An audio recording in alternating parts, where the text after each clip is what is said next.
नमस्कार विद्यार्थी मित्रांनो, माझं नाव विनायक पाटील. स्वागत आहे तुमचं विद्या प्रबोधिनीमध्ये. तर मागील लेक्चरपासून आपण राज्यघटना पाहतो आहे आणि आज आपल्याला जो टॉपिक आहे तो आहे राज्यघटनेची वैशिष्ट्ये.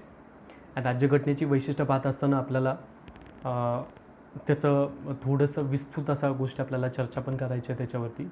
तत्पूर्वी मी फक्त काय करतो, तुम्हाला रीड करून सांगतो की कोणते कोणते राज्यघटनेची वैशिष्ट्ये येतात. तर लिखित घटना हे पहिलं वैशिष्ट्य आहे. अनेक स्तोत्रापासून तयार झालेलं संविधान हे आपलं वैशिष्ट्य आहे. संघराज्य राज्यव्यवस्था हे आपलं वैशिष्ट्य आहे. संसदीय लोकशाही पद्धत हे आपलं वैशिष्ट्य आहे. मूलभूत हक्क हे वैशिष्ट्य आहे. एकेरी नागरिकत्व हे आपलं वैशिष्ट्य आहे. एकच घटना केंद्राच्या राज्याचे आपलं वैशिष्ट्य आहे. राज्यघटना हीच सर्वश्रेष्ठ हे आपलं वैशिष्ट्य आहे. लवचिक आणि ताठरता यांचा समन्वय आपलं वैशिष्ट्य आहे. मार्गदर्शन तत्त्वे आपले वैशिष्ट्य आहेत. मूलभूत कर्तव्य आपलं वैशिष्ट्य आहे. म्हणजे अशा पद्धतीची काय आहेत आमच्या राज्यघटनेची वैशिष्ट्य हे आपल्याला फक्त काय करायचे आहेत, वन बाय वन आपल्याला त्याचा अभ्यास करायचा आहे. पहिल्यांदा आपण घेऊ की सर्वात मोठे आणि लिखित संविधान. आता पहिल्यांदा आपण बघू लिखित संविधान लिहायची गरज काय लागेल. आपला देश जर बघत असाल तर असं म्हटलं जातं की आपल्या देशामध्ये अनेक राष्ट्र बसलेली आहे. म्हणजे आपला देश पाहत असाल तर त्या देशाची प्रादेशिक विभिन्नता असेल, वेगवेगळे धर्म असतील, वेगवेगळ्या जाती असतील, वेगवेगळ्या बोलीभाषा असतील, वेगवेगळे कल्चर असतील, वेगवेगळे इतिहास असतील, इवन प्रादेशिक मतभिन्नता असेल. या सगळ्या गोष्टीमुळे आम्हाला काय करावं लागतं की आमची राज्यघटना ही लिखित स्वरूपाची लिहावी लागली. ओके, सो म्हणून आमची राज्यघटना पहिली गोष्ट लक्षात घ्या की लिखित राज्यघटना आहे. तुम्ही जर पहिल्यांदा बघत असाल आमची ही राज्यघटनेमध्ये पहिल्यांदा 395 कलमे होती, 8 परिशिष्ट होते आणि 22 भाग होते. आज जर बघत असाल तर 465च्या पुढं कलमं गेलेले आहेत, 12 परिशिष्ट आहेत आणि 25 भाग आमच्या राज्यघटनेमध्ये झालेले आहेत. हे प्रामुख्याने आपल्याला कळतं. जगातलं सर्वात लार्जेस्ट कॉन्स्टिट्यूशन म्हणून काय केलं जातं, पाहिलं जातं, हे आपल्याला माहिती आहे. आता आपल्याला काय करायचं, आपली जी राज्यघटना आहे ते आपल्या राज्यघटनेत किती कलम आहे ते आपल्याला कळलं. 465च्या पुढे गेला तर तुम्ही अमेरिकेत बघायला गेला तर अमेरिकेत फक्त 7च कलम आहे. ऑस्ट्रेलियात बघायला गेला तर 128च फक्त कलम आहेत त्यांच्या घटनेमध्ये. चीनमध्ये बघत असाल तर 138 कलम आहेत आणि कॅनडामध्ये बघत असाल तर 147 फक्त कलम आहेत. आणि आमच्या राज्यघटनेमध्ये 465च्या पुढं कलमं गेलेली आहेत हे आपल्याला कळतं. आता इथं सांगितलं पॉईंट की लिखित आणि सर्वात मोठी घटना. आता मोठी काय घटना झाली, कारण तुम्हाला आपण मगाशीच चर्चा केली की आपल्या भारतामध्ये विविधता आहे, धर्म आहेत, जाती आहेत, परंपरा आहेत, वेगवेगळ्या सगळ्या गोष्टी आहेत. म्हणून आमची काय गोष्टी आहे, या सगळ्या गोष्टी आपल्याला मेन्शन कराव्या लागल्या, सगळ्यांचे अधिकार लिहून ठेवावे लागले. म्हणून आमची काय राज्यघटना बलकी झाली, मोठी झाली. 1935च्या कायद्याचा प्रभाव, 1935च्या कायद्यातून जवळजवळ आपण 35% भाग घेतला, 250 भर कलमं घेतलेली आहेत. त्यामुळे आमची राज्यघटना काय झाली, तिथं मोठी झाली. सेकंडचं तुम्ही बघत असाल तर संविधान सभेमध्ये कायदे पंडितांचं वर्चस्व. म्हणजे काय, हे संविधान सभेमध्ये बऱ्यापैकी जे निवडून गेले होते ते बॅरिस्टर किंवा डॉक्टरेट किंवा वकील जास्त होते. सो म्हणून त्यांनी प्रत्येक गोष्ट, सगळ्या गोष्टी मेन्शन करण्याचा तिथं प्रयत्न केला. मग कायदे पंडितांचं वर्चस्व म्हणतो. आणि इवन संघराज्य बघत असाल तर अमेरिकेमध्ये गेला तर अमेरिकेमध्ये केंद्राची घटना आणि त्यांची राज्याची घटना वेगवेगळी आहे. जी केंद्राची घटना आणि 50 राज्यांच्या 50 घटना आहेत. पण आमच्या भारतामध्ये केंद्राची आणि राज्याची घटना एकच आहे. त्यामुळे आमची राज्यघटना काय आहे, बलकी आहे, मोठी आहे. या सगळ्यातून कळतं आम्हाला आमचं पहिलं वैशिष्ट्य सर्वात मोठी आणि लिखित संविधान. तुम्ही ब्रिटनमध्ये गेला तर ब्रिटनमध्ये काय अलिखित संविधान आढळतं आणि आमच्या भारतामध्ये काय लिखित संविधान आढळतं. जो पहिला पण कळाला. त्यानंतर संघराज्य राज्यव्यवस्था.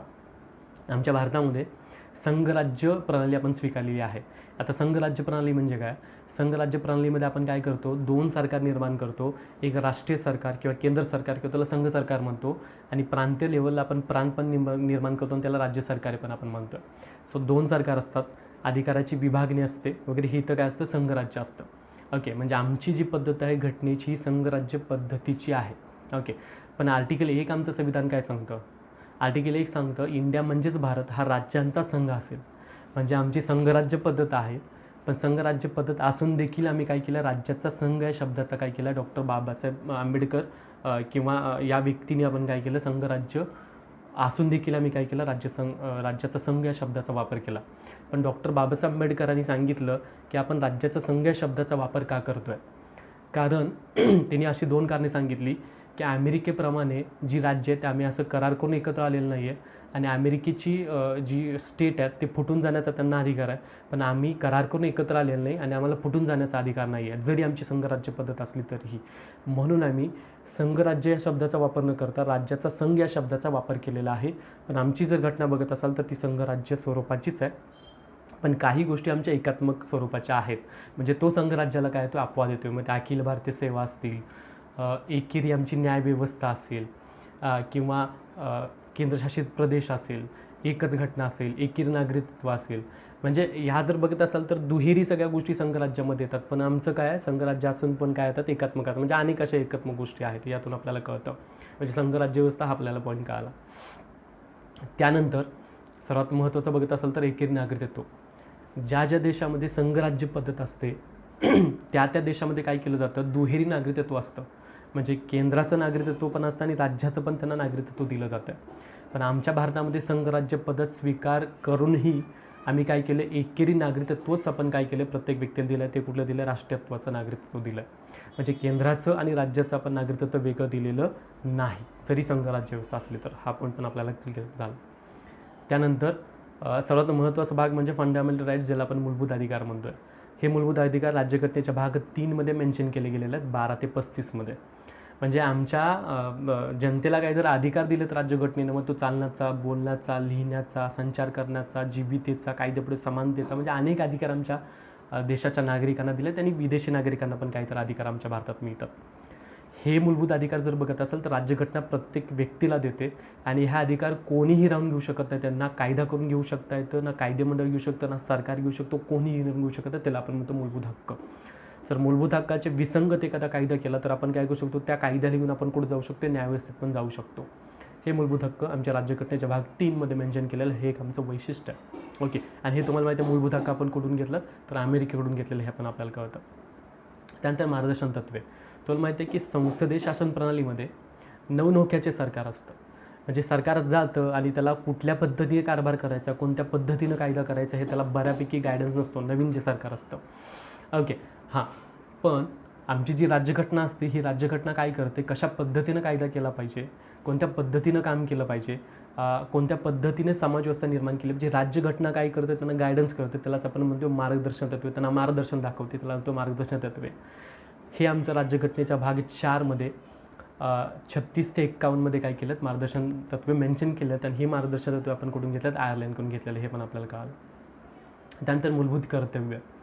मूलभूत कर्तव्य आमच्या राज्यघटनेमध्ये नव्हते, ते आपण नंतर 42 घटना दुरुस्ती 1976 इन्क्लूड केले. 51A आर्टिकल टाकून 4A भाग टाकला, त्यामध्ये 51A आर्टिकल टाकला आणि त्यामध्ये काय केले, आपण मूलभूत कर्तव्य ॲड केले. आता 11 मूलभूत कर्तव्य आहेत. हे आपण कुठून घेतलं तर रशियाकडून.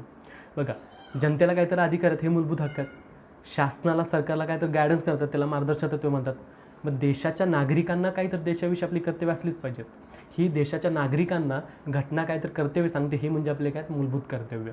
आता विचार करा, देशाच्या नागरिकांना मूलभूत कर्तव्य अजूनही माहीत नाहीत, ही शोकांतिका आहे खरी तर. देशाच्या प्रत्येक नागरिकाला मूलभूत कर्तव्य आपली स्वतःची माहीत असणं फार गरजेचं आहे, पण कोणालाही माहीत नाही. सो ही मूलभूत कर्तव्य हे आपलं काय येतं, वैशिष्ट्य येतं. त्यानंतर बघत असाल आणीबाणीची तरतूद. राज्यघटनेच्या भाग 18 मध्ये आर्टिकल 352 पासून ते 360 पर्यंत आपण काय केले, आणीबाणीची तरतूद केलेली आहे. आणि हे आणीबाणीची तरतूद आपण कुठून घेतली, 1935च्या कायद्यातून घेतलेली आहे. आता आणीबाणी म्हणजे काय, मी तुम्हाला सांगितलं की आमची जी घटनेची पद्धत आहे ती संघराज्य स्वरूपाची आहे. आणीबाणी ज्यावेळी आपण काय करतो, डिक्लेअर करतोय, घोषणा करतोय, त्यावेळी आमची संघराज्याची पद्धत आहे ही एकात्मकमध्ये परिवर्तन होते. म्हणजे सगळे राज्याचे अधिकार, मग ते कायदेविषयक असतील किंवा कार्यकारी असतील, हे सगळे राज्याचे अधिकार हे कोणाकडे येतात, केंद्राकडे जातात. म्हणजे आमची पद्धत कुठली येते, एकात्मक होते. मग आणीबाणी जर तुम्ही बघत असाल तर आर्टिकल 352 मध्ये तरतूद केलेली आहे. राष्ट्रपती घोषणा करतात आणि ती युद्ध, परकीय आक्रमण, सशस्त्र उठाव याच्यानुसार काय केली जाते, घोषणा केली जाते. 356 मध्ये राष्ट्रपती राजवट सांगितलेली आहे आणि 360 मध्ये आर्थिक आणीबाणी सांगितलेलं. तर हे सगळ्या पद्धती आहेत, म्हणजे भाग 18 मध्ये मेन्शन केलेला आहे. ही झाली आणीबाणीची पद्धत. त्यानंतर बघत असाल एकात्मिक आणि स्वतंत्र न्यायव्यवस्था. आता पहिल्यांदा बघू आपण एकात्मिक न्यायव्यवस्था म्हणजे काय. ज्या देशामध्ये संघराज्य पद्धत असते त्या देशामध्ये काय असतं, दुहेरी न्यायव्यवस्था असते. म्हणजे केंद्राची न्यायव्यवस्था वेगळी आणि राज्याची न्यायव्यवस्था वेगळी, म्हणजे दुहेरी न्यायव्यवस्था. अमेरिकेमध्ये केंद्राची न्यायव्यवस्था वेगळी आहे त्यांची आणि राज्याची न्यायव्यवस्था वेगळी आहे. आमच्या भारतामध्ये तसं नाही. आम्ही संघराज्य पद्धत स्वीकारली असली तरीही आमची एकात्मक न्यायव्यवस्था हा संघराज्याला अपवाद आहे. ओके.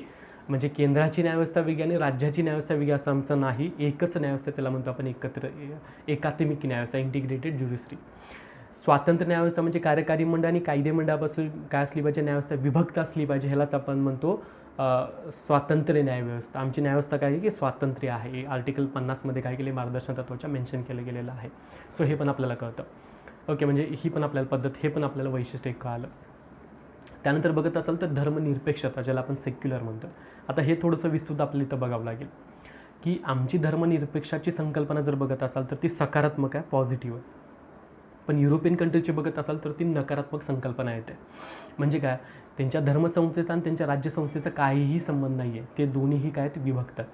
आधी जर तुम्ही मध्ययुगामध्ये बघत असाल तर राज्यसंस्थेला नियंत्रित करण्यासाठी कोण असायची, धर्मसंस्था असायची. म्हणजे धर्मसंस्थेनुसार राज्यसंस्थेचा काय चालायचं, युरोपमध्ये कारभार चालायचा. पण अनेक आधुनिक काळामध्ये काय झालं, तिथे विचारवंत झाले आणि विचारवंत सांगितले की धर्मसत्ता आणि राज्यसत्ता काय असली पाहिजे, तिथे वेगळी असली पाहिजे.